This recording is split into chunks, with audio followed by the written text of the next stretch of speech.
बहुत धन्यवाद। माननीय श्री इमरान प्रतापगढ़ी जी 15 मिनट। धन्यवाद सभापति महोदय। कभी सुदामा पांडे धूमिल जी ने कहा था कि एक आदमी रोटी बेलता है, एक आदमी रोटी खाता है, एक तीसरा आदमी भी है जो न रोटी बेलता है न रोटी खाता है, वो सिर्फ रोटी से खेलता है। वो तीसरा आदमी कौन है? मेरे देश की संसद मौन है। सभापति महोदय, वो भी क्या दिन थे जब संसद में देश का बजट पेश होता था तो देश की सड़कें ठहर जाया करती थीं। रेल बजट पेश होता था तो लोगों की उम्मीदें रेल के डिब्बों की तरह पटरियों पर दौड़ने लगती थीं। पूरा देश धड़कने रोक करके वित्त मंत्री और रेल मंत्री को सुना करता था। अफसोस, अब बजट पेश हो जाता है, मीडिया चैनल सरकार का महिमा मंडन करते हैं और बेचारी जनता बजट के आंकड़ों के शब्द जाल में उलझी हुई महीनों बाद समझ पाती है कि उसका तो फिर से कट गया।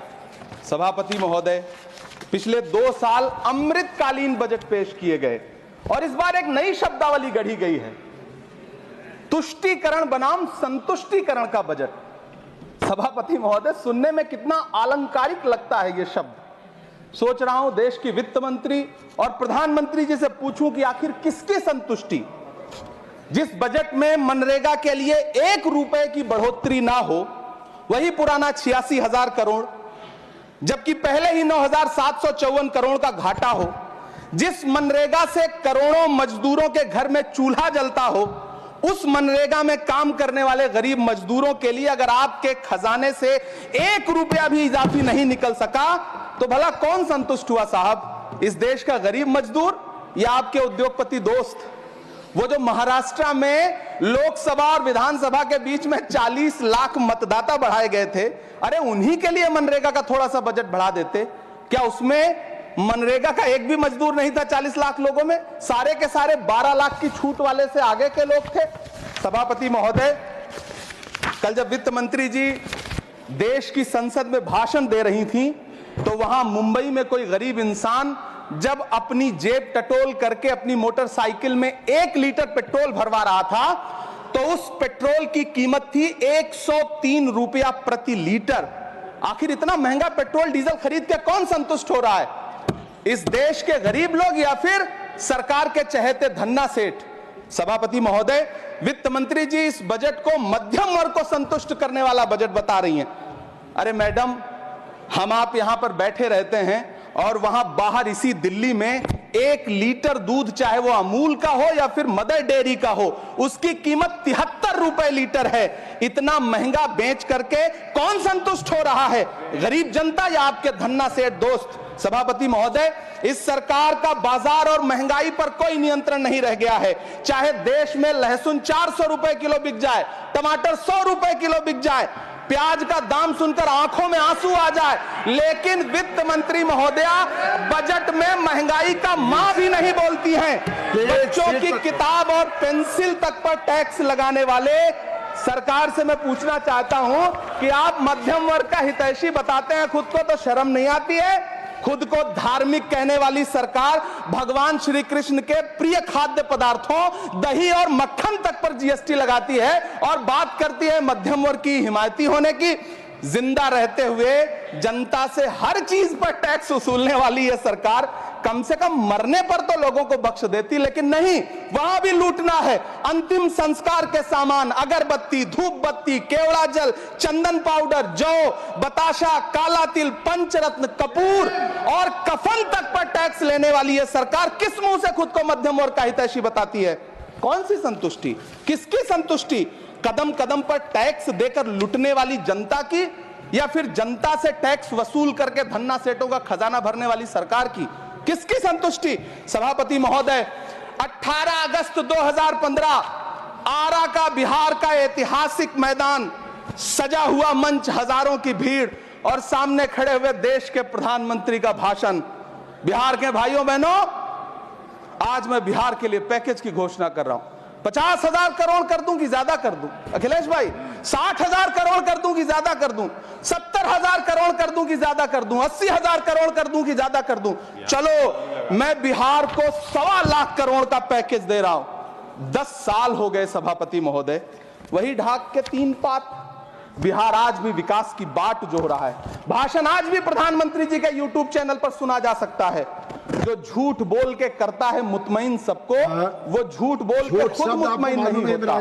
सभापति महोदय, ये तो राहुल जी का असर है। कौन सा शब्द सर, कौन सा शब्द? झूठ। ठीक है सर, मिथ्या बोल करके, जो मिथ्या बोल के करता है मुतमईन सबको, वो मिथ्या बोल के खुद मुतमईन नहीं होता। ये राहुल जी का असर है। जो मखाना बोर्ड की घोषणा हुई, अखिलेश जी आपको याद होगा, भारत जोड़ो न्याय यात्रा में 30 जनवरी 2024 को बिहार के रंगभूमि मैदान में राहुल गांधी जी का पूर्णिया में भाषण था और उसमें मखाना को लेकर उन्होंने आवाज उठाई थी। ये उनका असर है कि आपको मखाना बोर्ड बनाना पड़ा, वरना तो आप मैखाना बोर्ड बनाने वाले लोग हैं। सभापति महोदय, बिहार को झूठे पैकेज और चुनावी दिलासे देना बंद करिए। आज भी जब कोसी में बाढ़ आती है तो पूरा सीमांचल बर्बाद हो जाता है। मैंने उस तबाही को अपनी आंखों से देखा है। 2016-17 की बाढ़ में अपने इन्हीं हाथों से राहत सामग्री बांटी है मैंने। अगर सच में बिहार के लिए कुछ करना चाहते हैं तो बिहार को बाढ़ से बचाने का प्रबंध करिए। पूर्णिया एयरपोर्ट 10 साल से बाट जो रहा है, घोषणा 2014 में हुई, बन के आज तक तैयार नहीं हुआ। अलीगढ़ मुस्लिम विश्वविद्यालय का किशनगंज सेंटर बजट के अभाव में दम तोड़ता जा रहा है। मैंने पिछले बजट सत्र में भी आवाज उठाई थी। आज फिर वित्त मंत्री जी से अनुरोध करना चाहता हूं, दामन फैला करके, कि अलीगढ़ मुस्लिम विश्वविद्यालय का किशनगंज सेंटर बन जाने दीजिए। आखिर कौन सी नफरत है? यह मुल्क हमारा भी है, इस मुल्क की मिट्टी में हमारा भी खून पसीना शामिल है। हमसे इतनी भी क्या नफरत? रिश्तों की ये नाजुक डोरें तोड़ी थोड़ी जाती हैं, अपनी आंखें दुखती हो तो फोड़ी थोड़ी जाती हैं। सभापति महोदय, अल्पसंख्यक मंत्रालय का बजट काटकर मौलाना आजाद नेशनल फेलोशिप बंद कर देना, प्री मैट्रिक स्कॉलरशिप बंद कर देना, नई मंजिल योजना बंद करना, धरोहर योजना बंद करना। 2024-25 के बजट में माइनॉरिटी मिनिस्ट्री के लिए 3183 करोड़ रुपए की घोषणा हुई, लेकिन देश को हैरत होगी कि बाद में समीक्षा करके लगभग आधा कर दिया गया, 1868 करोड़ रुपए। मुझे सरकार से पूछना है कि कौन संतुष्ट हुआ? इस देश का अल्पसंख्यक संतुष्ट हुआ है या आप संतुष्ट हुए? किसका संतुष्टिकरण? सभापति महोदय, मैं प्रधानमंत्री जी से कहना चाहता हूं कि आप ही ने 1 मार्च 2018 को किंग अब्दुल्ला को, जॉर्डन के किंग अब्दुल्ला को मेहमान बना करके इसी दिल्ली में एक कॉन्फ्रेंस में कहा था कि मैं मुसलमानों के एक हाथ में कंप्यूटर और दूसरे हाथ में कुरान देना चाहता हूं। कंप्यूटर देने की बात तो छोड़िए, पढ़ाई के लिए जो स्कॉलरशिप मिल रही थी उसको भी छीन लिया आपने। किसको संतुष्ट करने के लिए? हम समझते हैं इस साजिश को। आप माइनॉरिटी मिनिस्ट्री का बजट काटते काटते एक दिन मिनिस्ट्री को ही बंद कर देना चाहते हैं। वो जहर देता तो सबकी नजर में आ जाता, सो ये किया कि हमें वक्त पर दवाएं न दी। सभापति महोदय, मैं तो वित्त मंत्री जी से पूछना चाहता हूं आपके माध्यम से कि शायद आपको पता ही नहीं है कि गृहस्थी चलाने वाली एक गृहिणी की मुश्किलें क्या क्या होती हैं। आपने कभी सोचा भी नहीं होगा कि जब वो किचन में सब्जी बनाने के लिए कढ़ाई में तेल डालती है तो उसके साथ उसके आंसू भी गिरते हैं। सभापति महोदय, शायद उन्हें पता भी ना हो कि एक छोटी सी गाड़ी और एक छोटे से फ्लैट का EMI भरने के बाद इस देश का एक गरीब इंसान जब अपने बच्चों की फीस भरने के बारे में सोचता है तो उसे कितनी खुशियों का गला घोंटना पड़ता है। शायद उनको पता भी नहीं है कि फसल बेच करके बिटिया की शादी का सपना सजाने वाला किसान जब अपनी फसल बर्बाद देखता है तो कितनी रातें सो भी नहीं पाता है। सभापति महोदय, शायद वो कभी इस पीड़ा को समझ ही नहीं पाएंगी कि परिवार के किसी एक सदस्य को कैंसर जैसी बीमारी हो जाए तो घर और जमीनें गिरवी रख उठती हैं लेकिन इलाज नहीं हो पाता। सभापति महोदय, इसी देश की संसद में कभी स्वर्गीय सुषमा स्वराज जी ने कहा था कि जब देश की करेंसी गिरती है तब देश की प्रतिष्ठा गिरती है। एक तरफ कोलंबिया जैसा छोटा सा देश और उसके प्रधानमंत्री गुस्तावो पेत्रो खड़े हैं जो कोलंबिया के नागरिकों को हथकड़ी लगाकर लाने वाले जहाज को अमेरिका बैरंग वापस लौटा दे रहे हैं, और दूसरी तरफ हमारे प्रधानमंत्री जी खड़े हैं जो बेड़ी और हथकड़ी लगा करके लाए गए बेटों के अपमान पर एक शब्द नहीं बोल रहे। सभापति महोदय, मैं इतिहास के पन्ने पलट रहा हूं, मुझे 2 किरदार याद आ रहे हैं। एक तरफ निक्सन के 7वें बेड़े की धमकियों के सामने लोहे की तरह अडिग इंदिरा गांधी खड़ी हैं, तो दूसरी तरफ खुद ही नमस्ते ट्रंप का नारा लगाते हुए प्रधानमंत्री जी खड़े हैं। मेरे कानों में सुषमा स्वराज जी की आवाज गूंज रही है। बहुत कम बोलने वाले डॉक्टर मनमोहन सिंह ने बहुत ज्यादा बोलने वाले प्रधानमंत्री जी को जब देश की बागडोर सौंपी थी तो $1 58 का था। आज 85 से 87 के बीच में झूल रहा है। इन दिनों रुपए की अहमियत गिरती है तो न तो देश की प्रतिष्ठा गिरती है ना प्रधानमंत्री की गरिमा। जिस देश में 80 करोड़ लोगों को 5 किलो राशन के लिए कतारों में लगना पड़ता हो, उस देश में यह सरकार 12 लाख तक के टैक्स न लेने के लिए अपनी पीठ थपथपा रही है।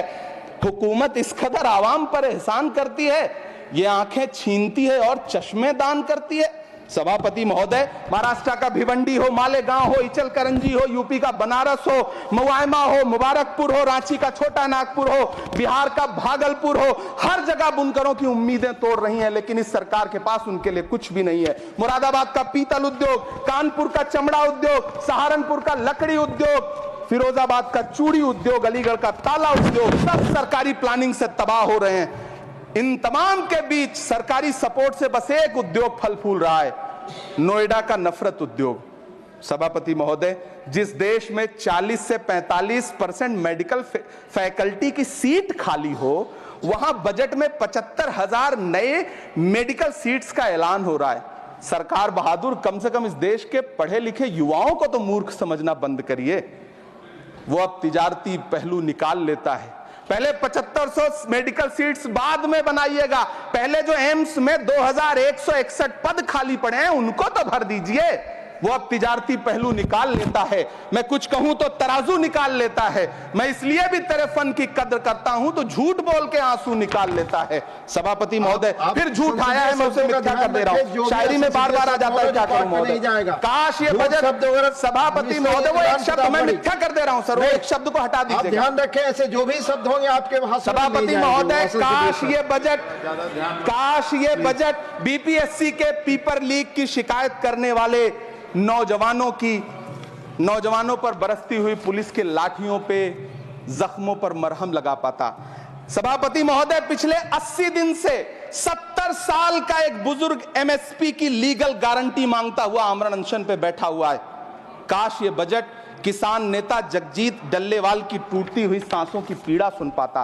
काश ये बजट प्रतियोगी परीक्षाओं की तैयारी के लिए दिल्ली, कोटा, पटना, अहमदाबाद जैसे शहरों में, इलाहाबाद जैसे शहरों में किताबों के साथ गल रहे युवाओं के सपनों को जिंदगी दे पाता। काश ये बजट वंदे भारत के सुनहरे विजुअल के बजाय देश की गरीब जनता को कुछ और पैसेंजर ट्रेनें दे पाता। काश ये बजट सीनियर सिटीजन को ट्रेन टिकटों में मिलने वाली रियायतें वापस लौटा पाता, जिनको सरकार ने कोविड के नाम पे छीन लिया था। काश ये बजट किसानों की राह में कीले नहीं बल्कि कालीन बिछाने वाला बन पाता। काश ये बजट सरकारी मालिकों को यह समझा पाता कि नेहरू को कोसने से अर्थव्यवस्था नहीं सुधरेगी, उसके लिए डॉक्टर मनमोहन सिंह साहब की अर्थ नीति अपनानी पड़ेगी। पिछले 11 साल से नेहरू जी को कोस रहे हैं, आखिर कब तक कोसिएगा। थोड़ा पंडित नेहरू जी के बारे में पढ़िए, तब पता चले कि पंडित नेहरू की शख्सियत का नाम है। दुनिया का पहला ऐसा राजनेता जिसने अपनी जिंदगी की आजादी के लिए, देश की आजादी के लिए 3259 दिन अंग्रेजों की जेल में बिताए। पंडित नेहरू एक ऐसे महान शख्स जिनके पिता पंडित मोतीलाल नेहरू, जिनकी बहन विजय लक्ष्मी पंडित, जिनके बहनोई पंडित रंजीत सीताराम, जिनकी बेटी इंदिरा गांधी, जिनके दामाद फिरोज गांधी, सब ने अंग्रेजों से लड़ते हुए स्वतंत्रता आंदोलन में जेल काटी। आप किस मुंह से उनकी लकीर छोटी करने की बात करते हैं? नहीं कर पाइएगा, 7 जन्मों में नहीं कर पाइएगा, क्योंकि जिस्म की मौत कोई मौत नहीं होती है। जिस्म मिट जाने से इंसान नहीं मर जाते, धड़कने रुकने से अरमान नहीं मर जाते, सांसें थम जाने से ऐलान नहीं मर जाते।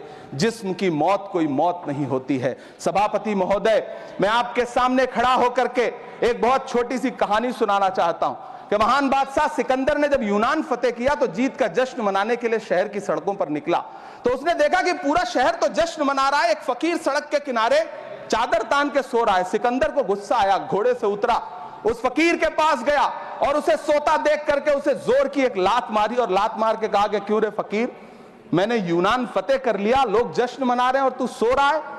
उस फकीर ने उन्नीदी आंखों से सिकंदर को देखा और देख करके कहा कि शहर जीतना बादशाहों का काम है, लेकिन लात मारना तो गधे का काम है।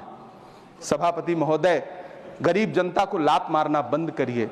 यह अमीरों के लिए बनाया गया बजट है, यह निराशाजनक बजट है। हम अमृतकाल सुनते आ रहे थे, यह अमृतकाल इतनी जल्दी समाप्त हो गया कि अब अमृत काल का कोई नाम तक नहीं लेना चाहता है। इसलिए मैं इस सदन में खड़ा होकर के देश की वित्त मंत्री महोदया से कहना चाहता हूं कि आपने अल्पसंख्यकों के बजट में जो कटौती की है उसको बहाल करिए। आपने मनरेगा को जो स्थिर रखा है उसका घाटा 9,754 करोड़ है, कम से कम उतना बढ़ा करके फिर से उसे बहाल करिए। नौजवानों के लिए रोजगार दीजिए, किसानों को एमएसपी की लीगल गारंटी दीजिए। यही मैं आपसे अपील कर रहा हूं। धन्यवाद सर, आपने इतना जो समय दिया उसके लिए शुक्रिया। माननीय श्री बाल योगी